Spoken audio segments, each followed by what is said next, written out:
Finally, I've been able to get a tier 2 sponsored job here in the UK.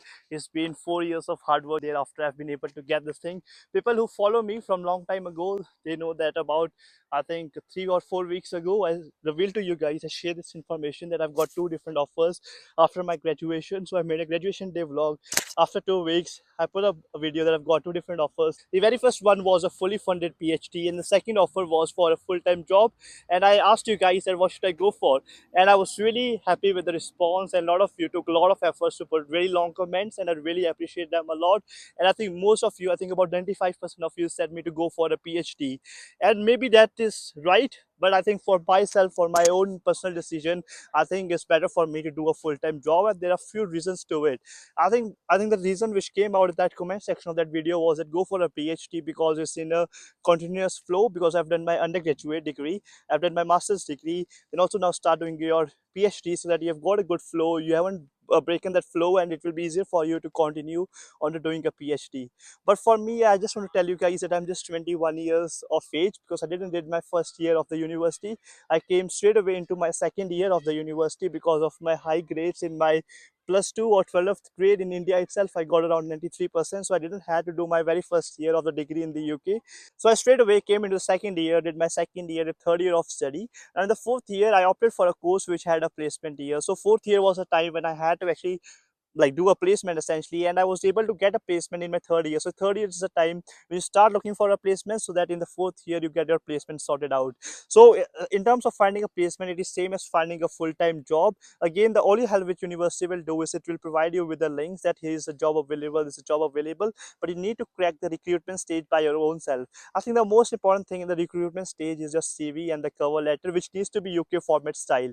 Now, my own personal CV I've shared with you guys already. But if you want me to help you guys now to make your CV, which is UK format style, which will actually get you a job, then you can take my one-to-one consultation. The link will be mentioned in the description box below. And my CV has been validated with my professors, PhD students have seen it. I've also taken the advice from the structured university. So I've got loads of experience in order to help you guys. So feel free to book a consultation if you're looking for improved CV, which is a UK format style, so that you can apply for a full-time job or a placement. So I did my essentially placement, and in the fifth year it was my integrated masters. So a lot of people were saying like, now okay, so you've done this all things, now move on to doing a PhD. But I was like unsure that like will PhD will be a good thing for me to do or not, because first of all, I'm still young. I can still do a PhD after 3 or 4 years after ahead in my life, maybe when I'm 25 or 26, or even there are people who do it when they're 30s or in 35. So it just like depends upon when you're comfortable to do a PhD.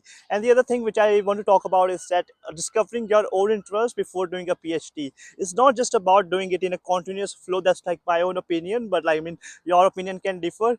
But I think like, yes, I understand your point. Continuous flow is fine, but at the end of the day, it has to be really important that you have discovered your interest and what you actually want to do in that PhD. Because some of the time, maybe you've performed really good in your PhD as well, but if you don't have that genuine interest, you won't be able to discover something novel. You need to have that passion and interest in order to do a PhD. And right now, during the university, I realized that I really love organic chemistry. So I wanted to go into pharmaceuticals. I wanted to do drug discovery. I wanted to invent some kind of medicine in terms of the cancer related drugs, because cancer has been a disaster. Like a lot of people suffer from it. You need to go for chemotherapy. So I was looking for something new solution, like where people can avoid those dangerous drugs being injected into their body. So like something new and innovative.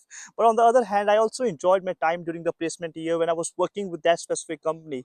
And like that is a company like where I've been able to get this full-time job, by the way, just to make it clear. Because like during the placement year, what they do is there will be an internal assessment. Now it depends upon the company, maybe your company does it, but my company used to do it. And basically I did my three different kind of rounds of the assessment. My first round, as I said in the video, was really bad. So basically it's like 5 different strengths, and I was having 2 strengths, but the majority of strengths were lacking. I need to really develop my other kind of skills. So basically second kind of my review was 3 on 5. But in my last review, so my supervisor said, if in the last review, if you're doing top notch, if you have like beaten yourself, if you've got more than 3, if you improved all your skills, only then you will be able to get something called recommendation to hire, which means after doing your university, if there's a role available for within that company, then they will be able to like basically you'll be able to get that job. So that's what I'm trying trying to say. Okay, so basically that's what I did. So in my third kind of assessment, I was able to gather recommendation to hire from the company itself. So then I came back, I did my master's degree, and after that, like, so once I was doing master's degree, I was like pretty much sure I was doing a PhD, because that's what I talked with my professor. I have scholarship, so we applied for internal scholarship within University of Strathclyde. I was able to get that, but then at the end of it, during May month, I got an offer that, okay, well, like, this is kind of a job role. The company contacted me, this is a job role, so we can just like check with the manager, like, if you are the right candidate. So I went for kind of a mini interview. Basically, in the mini interview, I expressed like what are my strengths. So I'm like really productive guy, I said them. I kind of demonstrated like so the thing with the interviews is, you don't have to tell them that you're productive or intelligent. You have to show them like where you have done those things, what kind of situations you have performed those things. So for example, I'm saying to you that I've got leadership skills, but the other person don't know, like, there's no validation to it. Like, so what you need to do is you need to demonstrate where you've shown that those leadership skills. But for example, in my case, so when I was doing a placement, so my project work was going to take around 5 months, I think 3 to 5 months at least. But I told them, like, if you give me those kind of support, I gave them one kind of a proposal. I said, like, if you give me those kind of a support, then I will be able to do this kind of full project work just in 5 weeks. Now again, like, we hit some kind of challenges when I was doing in that kind of accelerated plan. The company gave me the support, so I was working on my 5 week plan. So this first of all shows me that, okay, I'm productive guy. Instead of doing for 3 months, I can do it in 5 weeks. And when I was doing it, I think in the third week we hit some kind of a technical problem. Then I said, like, it will take one more extra week because we have to sort out the technicalities. Because if we were not sorting out the technicalities, then our data would be like wrong data. It would be a false data for the project work which I was doing. So this like really shows that I'm like leadership. I'm kind of careful about analyzing the skills. So these are the, so what I'm trying to say over here is, if you've got an interview, you need to demonstrate where you have performed those all skills and how you have acquired those all skills. And apart from this, another reason for not selecting PhD is also financially. Financial wise, I think if you do your PhD in the UK, the stipend will be around 15 to 20,000 pound. And some other people were saying, even if you do a PhD, after doing that, you'll be getting a better salary. So let me just clarify that thing again. It just depends upon which company you work at. For example, this company which I'm going to work at, my package is really really great and awesome. Even for a graduate, it's a way higher salary for a graduate. For example, for even I talked to my professor who gave me kind of the PhD, fully funded PhD. I told him honestly, like, this is a salary which I'm getting over there, whereas the stipend is this much. And you know what he said me? He said, like, even after you do a PhD, maybe your starting salary might meet that one. Maybe your salary is lower than that one. So also financially, like, going for a job was kind of an advantage for me. So these are some of the things which I had in my mind.